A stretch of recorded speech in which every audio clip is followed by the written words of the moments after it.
बिस्मिल्लाहिर्रहमानिर्रहीम। आज का हमारा टॉपिक है difference between alpha helix and beta pleated sheets. Alpha helix and beta pleated sheets secondary structure of protein हैं। इन दोनों की क्या प्रॉपर्टीज़ हैं वो हम वन बाय वन देखते हैं। अल्फ़ा हेलिक्स ऐसा सेकेंडरी स्ट्रक्चर होता है जिसमें amino acid chains spiral formation में अरेंज होती हैं। अल्फ़ा हेलिक्स राइट हैंडेड होता है, यानी ये क्लॉकवाइज ट्विस्ट करता है। इसमें जो एक अमाइनो एसिड है उसका कार्बोनाइल ग्रुप हाइड्रोजन बॉन्ड बनाता है अमाइन ग्रुप के साथ, जो कि 4 अमीनो एसिड छोड़ के प्रेजेंट होता है। ये जो पैटर्न होता है बॉन्डिंग का, हाइड्रोजन बॉन्डिंग का जो पैटर्न होता है, ये इस पॉलीपेप्टाइड चेन को इस तरह से पुल करता है कि ये एक कर्ल्ड रिबन लाइक स्ट्रक्चर के तौर पे सामने आता है। इसमें जो मेन चेन होती है वो इनसाइड प्रेजेंट होती है, जबकि इसके जो आर ग्रुप्स होते हैं, फंक्शनल ग्रुप होते हैं, वो इस हेलिक्स से बाहर की तरफ ओरिएंटेड होते हैं और वहाँ पे वो किसी भी रेजिड्यू के साथ फ्रीली इंटरेक्ट कर सकते हैं।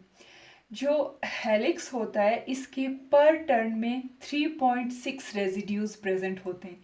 3.6 रेजिड्यूज प्रेजेंट होने का मतलब ये है कि एक रेजिड्यू की जो साइड चेन है वो 3 और 4 जो है रेजिड्यू छोड़कर उसके जो आर ग्रुप्स हैं वो हाइड्रोजन बॉन्डिंग करते हैं।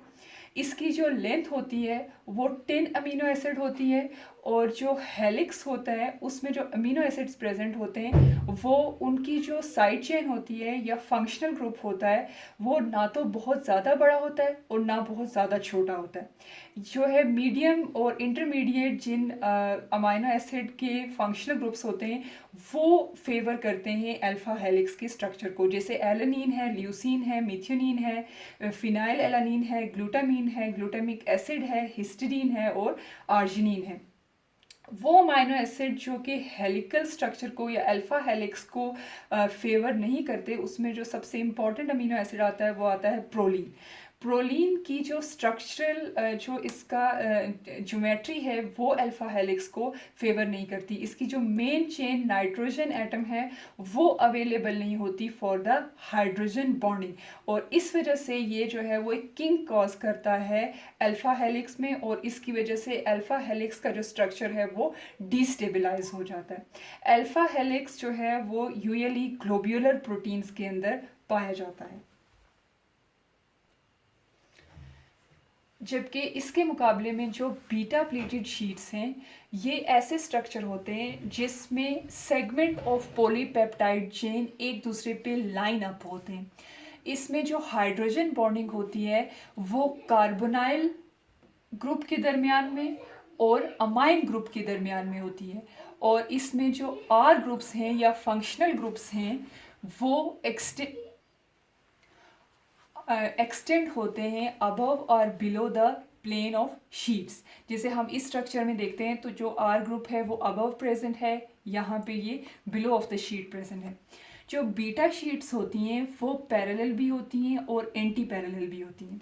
पैरेलल होने का मतलब ये है कि जो एक सेगमेंट है पॉलीपेप्टाइड चेन का उसमें जो लास्ट में जो है वो एन टर्मिनल है, जबकि उसके जो एडजेसेंट सेकंड सेगमेंट है वहाँ पे कार्बोनाइल फंक्शनल ग्रुप प्रेजेंट है। इसे जो है वो एंटी पैरेलल कहा जाता है, जबकि पैरेलल में यहाँ पे अगर जो है वो अमीन ग्रुप है तो यहाँ पे जो है वो भी अमीन ग्रुप ही प्रेजेंट होगा। जो दोनों बीटा प्लेटेड शीट्स हैं पैरेलल और एंटी पैरेलल, इसमें से जो स्टेबल स्ट्रक्चर है वो एंटी पैरेलल है, क्योंकि एंटी पैरेलल में जो हाइड्रोजन बॉन्डिंग होती है वो लीनियर होती है, जबकि पैरेलल में वो लीनियर नहीं होती, जिसकी वजह से ये स्ट्रक्चर डिस्टेबलाइज हो जाता है। इन शीट्स में 4 to 10 रेजिड्यूज जो है वो प्रेजेंट होते हैं, और बीटा शीट का जो स्ट्रक्चर है वो फेवर करता है ऐसे अमाइनो एसिड्स को जिसकी जो फंक्शनल ग्रुप है या आर ग्रुप है वो लॉन्ग स्ट्रक्चर हो, जैसे टायरोसिन का होता है या फिर ट्रेप्टोफेन का होता है। तो इसकी वजह से ये एक स्पेशियस स्ट्रक्चर जो है वो बनता है, और इसमें जो एग्जांपल दी जाती है वो दी जाती है सिल्क की। सिल्क एक बीटा प्लेटेड शीट स्ट्रक्चर है।